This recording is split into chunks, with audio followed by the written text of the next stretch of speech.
What's going on everyone? Welcome back to my channel. I am Sufiyan और आज हम बात करने वाले हैं इंडिया वर्सेस इंग्लैंड के चौथे टेस्ट के दूसरे दिन के बारे में। जो भी खेल में हुआ है उसके बारे में हम कंप्लीट एनालिसिस करने वाले हैं। लेकिन उससे पहले hello, if you are new here, I am Sufiyan और मैं हूं एक एक्स क्रिकेट जर्नलिस्ट, एक इंडिपेंडेंट क्रिकेट जर्नलिस्ट, एक फ्रीलांस राइटर और अब एक यूट्यूबर। अगर आप यहां पे नए हैं तो I highly request you to press the subscribe button down below and click on the bell notification और इस वीडियो को लाइक करिए और आपके क्रिकेट से लेकर के जो भी विचार हैं उसको अपने कमेंट बॉक्स में जरूर लिखिए ताकि हम और आप एक हेल्दी डिस्कशन कर सके। So now let's get started with the video. तो आज जब दूसरे दिन का खेल शुरू हुआ और रोहित शर्मा और चेतेश्वर पुजारा मैदान में आए तो ऐसी उम्मीद की जा रही थी कि आज भारत सारा दिन बैटिंग करेगा। लोगों को उम्मीद थी कि पिछले दो मैचों में जिस तरीके से रोहित शर्मा ने बैटिंग की है उस हिसाब से उसी तरीके की बैटिंग हमें दोबारा देखने को मिलेगी, लेकिन ऐसा कुछ हुआ नहीं। आज सुबह में बॉल काफी ज्यादा स्विंग कर रहा था और बेन स्टोक्स बॉल को स्विंग करवा रहे थे। बेन स्टोक्स ने आज बहुत ही अच्छी बॉलिंग की। सेशन के पहले जो सेशन था उसके पहले घंटे में उनका बखूबी साथ दिया इंग्लैंड के सबसे एक्सपीरियंस बॉलर जेम्स एंडरसन ने। दोनों ने एक दूसरे को अच्छा कॉम्प्लीमेंट दिया और इंडिया के विकेट एक के बाद एक गिरते रहे। पहले सेशन में भारत ने 3 विकेट खोए। चेतेश्वर पुजारा एक बार फिर से टेंटेटिव लगे जेक लीच के ऊपर। रोहित शर्मा ने अच्छे शॉट्स को जरूर लगाए, लेकिन बात यहां पर फिर वही आ जाती है कि हर बार आप रोहित शर्मा से उम्मीद नहीं कर सकते कि वो हर मैच में बंदा उस तरीके से परफॉर्म करता रहेगा। चेतेश्वर पुजारा एक बार फिर से शिकार हुए जेक लीच का। उसके बाद अजिंक्य रहाणे आए। अब अजिंक्य रहाणे के बारे में यही बहुत टाइम से बात कही जा रही है कि ये रन्स बनाते हैं, ये मतलब 40 रन, 25 रन, 30 रन इस तरीके से रन्स बनाते हैं, लेकिन जो उम्मीद हम करते हैं एक वाइस कैप्टेंसी इंडियन क्रिकेट के और जिस तरीके का टैलेंट अजिंक्य रहाणे के पास है और अब जितना एक्सपीरियंस उनके पास है, उम्मीद यह की जाती है कि जो उन्होंने मेलबर्न में 100 बनाया था उसके बाद वो कंटिन्यू करेंगे उस फॉर्म को। और यही क्रिटिसिज्म अजिंक्य रहाणे का होता है। विराट कोहली से कई बार इस बारे में सवाल पूछा गया है, लेकिन उन्होंने हर बार यही कहा है कि अजिंक्य रहाणे हमारे बहुत ही इंपॉर्टेंट प्लेयर है। खैर वो भी ज्यादा कुछ आज कर नहीं पाए और एक समय ऐसा लग रहा था जब 146 रन पे भारत के 6 विकेट गिर गए थे, विराट कोहली 0 पर आउट हो गए, बेन स्टोक्स का वो शिकार बने।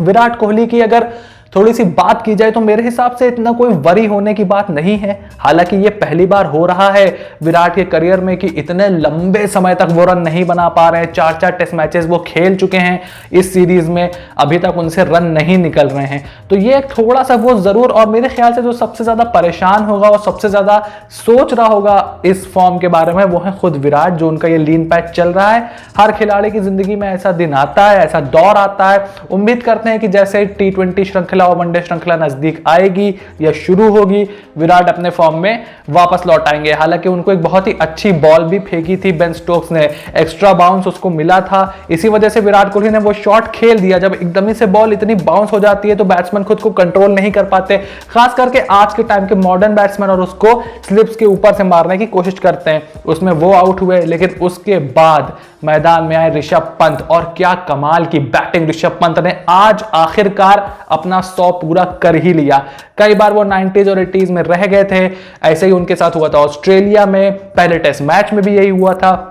लेकिन आज जिस तरीके की उन्होंने बैटिंग की, इंग्लैंड अपने आप को जरूर कोस रहा होगा कि उनके पास मौका था जब 146 पे 6 विकेट टीम इंडिया के गिर चुके थे। उनके पास मौका था कि अगर हम इंडिया को 220-230 के आसपास अगर ऑल आउट कर दें तो 20-25 रन से ज्यादा की लीड इंडिया को नहीं मिलेगी, और उसके बाद अगर हम वापस से रन बना देते हैं तो चौथे इनिंग में बैटिंग करना भारत के लिए बहुत ही मुश्किल होगा। लेकिन फिर से वही जो तीसरे टेस्ट में हुआ था, फिर से वही हुआ।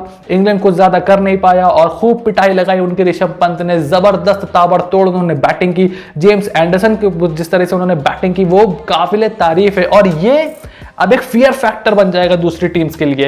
ये वो हो रहा है जो पिछले 4-5 साल 6 साल से भारत के साथ हो रहा था कि टॉप ऑर्डर के विकेट तो हम ले लेते थे, लेकिन नीचे के बैट्समैन आके हमारे खिलाफ रन बना देते थे, चाहे वो सैम करन हो 2018 के टूर पे या फिर और भी टीम्स के नीचे के बैट्समैन हो। न्यूजीलैंड में कई बार ये हुआ था, काफी टाइम से होता आ रहा था।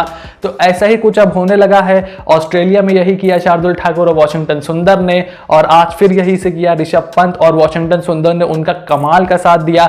अब 50+ रन बनाकर वॉशिंगटन सुंदर भी इस वक्त मैदान पर डटे हुए हैं और उनके साथ है अक्षर पटेल। अब 7 विकेट भारत के गिर गए हैं, 101 रन बनाकर ऋषभ पंत आउट जरूर हो गए और काफी नाखुश लगे अपने आप से जब उनका विकेट गिरा।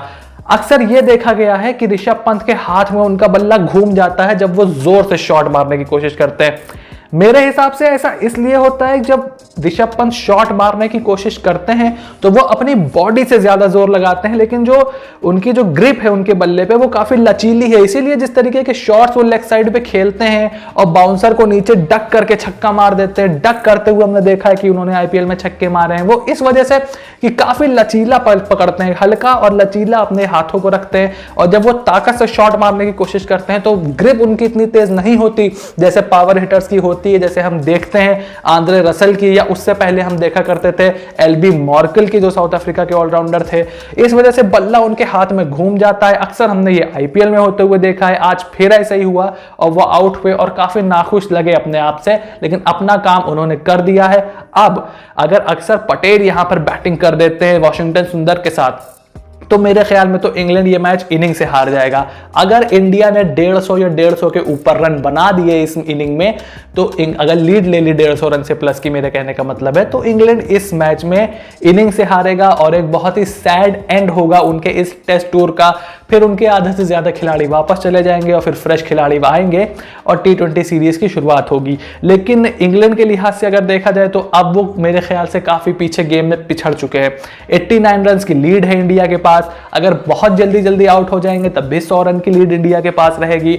अब 100 रन आप जब बनाएंगे तब आपका 1 रन होगा, मतलब आपको कम से कम बनाने पड़ेंगे 300 साढ़े 300 रन मैच में बने रहने के लिए, या कम से कम 250 रन, ताकि आप 150 रन पे कुछ फाइट कर पाए सेकेंड इनिंग में जब आप चौथी बॉलिंग करने आएंगे। तो बहुत ही मुश्किल होने वाला है इंग्लैंड के लिए। उनके पास मौका था, तीसरे टेस्ट में था, इस मैच में भी था, उन्होंने उसको गवा दिया। लेकिन तारीफ करनी पड़ेगी वॉशिंगटन सुंदर की और ऋषभ पंत की, जिस तरीके से उन्होंने ताबड़तोड़ बैटिंग की है।